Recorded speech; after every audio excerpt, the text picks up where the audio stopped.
समुद्र से अमृत का प्रकट होना और भगवान का मोहिनी अवतार ग्रहण करना। श्री सुखदेव जी कहते हैं, इस प्रकार जब भगवान शंकर ने विष पी लिया तब देवता और असुरों को बड़ी प्रसन्नता हुई। वे फिर नए उत्साह से समुद्र मथने लगे। तब समुद्र से कामधेनु प्रकट हुई। वह अग्निहोत्र की सामग्री उत्पन्न करने वाली थी, इसलिए ब्रह्मलोक तक पहुँचाने वाले यज्ञ के लिए उपयोगी पवित्र घी, दूध आदि प्राप्त करने के लिए ब्रह्मवादी ऋषियों ने उसे ग्रहण किया। उसके बाद उच्चश्रवा नाम का घोड़ा निकला। वह चंद्रमा के समान श्वेत वर्ण का था। बलि ने उसे लेने की इच्छा प्रकट की। इंद्र ने उसे नहीं चाहा, क्योंकि भगवान ने उन्हें पहले से ही सिखा रखा था। तदनंतर ऐरावत नाम का श्रेष्ठ हाथी निकला। उसके बड़े बड़े 4 दांत थे, जो उज्ज्वल वर्ण कैलाश की शोभा को भी मात देते थे। तत्पश्चात कौस्तुभ नामक पद्मराग मणि समुद्र से निकली। उस मणि को अपने हृदय पर धारण करने के लिए अजित भगवान ने लेना चाहा। परीक्षित, इसके बाद स्वर्गलोक की शोभा बढ़ाने वाला कल्प वृक्ष निकला। वह याचकों की इच्छाएं उनकी इच्छित वस्तु देकर वैसे ही पूर्ण करता रहता है, जैसे पृथ्वी पर तुम सबकी इच्छाएं पूर्ण करते हो। तत्पश्चात अप्सराएं प्रकट हुई। वो सुंदर वस्त्रों से सुसज्जित एवं गले में स्वर्णहार पहनी हुई थी। वे अपनी मनोहर चाल और विलास भरी चितवन से देवताओं को सुख पहुँचाने वाली हुई। इसके बाद शोभा की मूर्ति स्वयं भगवती लक्ष्मी देवी प्रकट हुई। वे भगवान की नित्य शक्ति हैं। उनकी बिजली के समान चमकीली छटा से दिशाएं जगमगा उठी। उनके सौंदर्य, औदार्य, यौवन, रूप, रंग और महिमा से सबका चित्त खिंच गया। देवता, असुर, मनुष्य सभी ने चाहा कि ये हमें मिल जाए। स्वयं इंद्र अपने हाथों उनके बैठने के लिए बड़ा पवित्र आसन ले आए। शेष नदियों ने मूर्तिमान होकर उनके अभिषेक के लिए सोने के घड़ों में भर भर कर पवित्र जल ला दिया। पृथ्वी ने अभिषेक के योग्य सब औषधियाँ दी। गौओं ने पंचगव्य और वसंत ऋतु ने चैत्र बैसाख में होने वाले सब फूल फल उपस्थित कर दिए। इन सामग्रियों से ऋषियों ने उन्हें विधि पूर्वक अभिषेक किया। गंधर्वों ने मंगलमय संगीत की तान छेड़ दी। नर्तकियां नाच नाच कर गाने लगी। बादल सदैव होकर मृदंग, डमरू, ढोल, नगाड़े, नरसिंगे, शंख, वेणु और वीणा बड़े जोर से बजाने लगे। तब भगवती लक्ष्मी देवी हाथ में कमल लेकर सिंहासन पर विराजमान हो गई। दिग्गजों ने जल से भरे कलशों से उनको स्नान कराया। उस समय ब्राह्मणगण वेद मंत्रों का पाठ कर रहे थे। समुद्र ने पीले रेशमी वस्त्र उनको पहनने के लिए दिए। वरुण ने ऐसी वैजंती माला समर्पित की जिसकी मधुमय सुगंध से भौरे मतवाले हो रहे थे। प्रजापति विश्वकर्मा ने भांति भांति के गहने, सरस्वती ने मोतियों का हार, ब्रह्मा जी ने कमल और नागों ने 2 कुंडल समर्पित किए। इसके बाद लक्ष्मी जी ब्राह्मणों के स्वस्त्यवन पाठ कर चुकने पर अपने हाथों में कमल की माला लेकर उसे सर्वगुण संपन्न करके पुरुष के गले में डालने चली।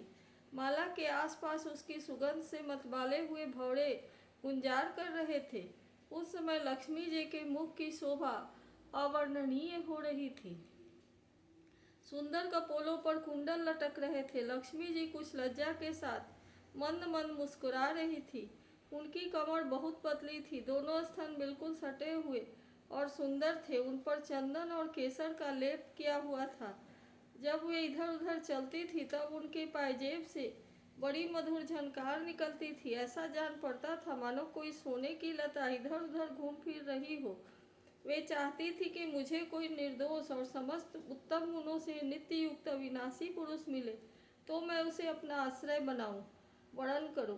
परंतु गंधर्व, यक्ष, असुर, सिद्ध, चारण, देवता आदि में कोई भी वैसा पुरुष उन्हें ना मिला। वे मन ही मन सोचने लगी कि कोई तपस्वी तो है, परंतु उन्होंने क्रोध पर विजय नहीं प्राप्त की है। किन्हीं में ज्ञान तो है, परंतु वे पूरे अनासक्त नहीं हैं। कोई कोई है तो बड़े महत्वशाली, परंतु वे काम को नहीं जीत सके हैं। किन्हीं में ऐश्वर्य भी बहुत है, परंतु वह ऐश्वर्य ही किस काम का जब उन्हें दूसरों का आश्रय लेना पड़ता है। किन्हीं में धर्माचरण है, परंतु प्राणियों के प्रति वे प्रेम का पूरा बर्ताव नहीं करते। त्याग तो है, परंतु केवल त्याग ही तो मुक्ति का कारण नहीं है। किन्हीं किन्हीं में वीरता तो अवश्य है, परंतु वे भी काल के पंजे से बाहर नहीं है। अवश्य ही कुछ महात्माओं में विषयासक्ति नहीं है, परंतु वे तो निरंतर अद्वैत समाधि में ही तल्लीन रहते हैं। किसी किसी ऋषि ने आयु तो बहुत लंबी प्राप्त कर ली है, परंतु उनका शील मंगल भी मेरे योग्य नहीं है। किन्हीं में शील मंगल भी है, परंतु उनकी आयु का कुछ ठिकाना नहीं। अवश्य ही किन्हीं में दोनों ही बातें हैं, परंतु वे अमंगल वेश में रहते हैं। रहे एक भगवान विष्णु, उनमें सभी मंगलमय गुण नित्य निवास करते हैं, परंतु वे मुझे चाहते ही नहीं। इस प्रकार सोच विचार कर अंत में श्री लक्ष्मी जी ने अपने चिर अभीष्ट भगवान को ही वर के रूप में चुना, क्योंकि उनमें समस्त सद्गुण नित्य निवास करते हैं। प्राकृत गुण उनका स्पर्श नहीं कर सकते और अणिमा आदि समस्त गुण उनको चाहा करते हैं, परंतु वे किसी की भी अपेक्षा नहीं रखते। वास्तव में लक्ष्मी जी के एकमात्र आश्रय भगवान ही हैं। इसी से उन्होंने उन्हीं को वरण किया। लक्ष्मी जी ने भगवान के गले में वह नवीन कमलों की सुंदर माला पहना दी, जिसके चारों ओर झुंड के झुंड मतवाले मधुकर गुंजार कर रहे थे। इसके बाद लज्जापूर्ण मुस्कान और प्रेमपूर्ण चितवन से अपने निवास स्थान उनके वक्षस्थल को देखती हुई वे उनके पास ही खड़ी हो गई। जगत पिता भगवान ने जगत जननी समस्त संपत्तियों की अधिष्ठाता देवता श्री लक्ष्मी जी को अपने वक्षस्थल पर ही सर्वदा निवास करने का स्थान दे दिया। लक्ष्मी जी ने वहां विराजमान होकर अपनी करुणा भरी चितवन से तीनों लोकपति और अपनी प्यारी प्रजा की अभिवृद्धि की। उस समय शंख, तुरही, मृदंग आदि बाजे बाजने लगे। गंधर्व अप्सराओं के साथ नाचने गाने लगे। इससे भी बड़ा भारी शब्द होने लगा। ब्रह्मा, रुद्र, अंगिरा आदि सब प्रजापति पुष्प वर्षा करते हुए भगवान के गुण स्वरूप और लीला आदि के यथार्थ वर्णन करने वाले मंत्रों से उनकी स्तुति करने लगे। देवता, प्रजापति और प्रजा सभी लक्ष्मी जी की कृपा दृष्टि से शील आदि उत्तम गुणों से संपन्न होकर बहुत सुखी हो गए। परीक्षित, इधर जब लक्ष्मी जी ने दैत्य और दानवों की उपेक्षा कर दी, तब वे लोग निर्बल, उद्योग रहित, निर्लज्ज और लोभी हो गए। इसके बाद समुद्र मंथन करने पर कमल नयनी कन्या के रूप में वारुणी देवी प्रकट हुई। भगवान की अनुमति से दैत्यों ने उसे ले लिया। तदनंतर महाराज, देवता और असुरों ने अमृत की इच्छा से जब और भी समुद्र मंथन किया, तब उसमें से एक अत्यंत अलौकिक पुरुष प्रकट हुआ। उसकी भुजाएं लंबी एवं मोटी थी, उसका गला शंख के समान उतार चढ़ाव वाला था और आंखों में लालिमा थी। शरीर का रंग सुंदर सांवला सांवला था। गले में माला, अंग अंग में सब प्रकार से आभूषणों से सुसज्जित, शरीर पर पीताम्बर, कानों में चमकीले मणियों के कुंडल, चौड़ी छाती, तरुण अवस्था, सिंह के समान पराक्रम, अनुपम सौंदर्य, चिकने और घुंघराले बाल लहराते हुए उस पुरुष की छवि बड़ी अनोखी थी। उसके हाथों में कंगन और अमृत से भरा हुआ कलश था।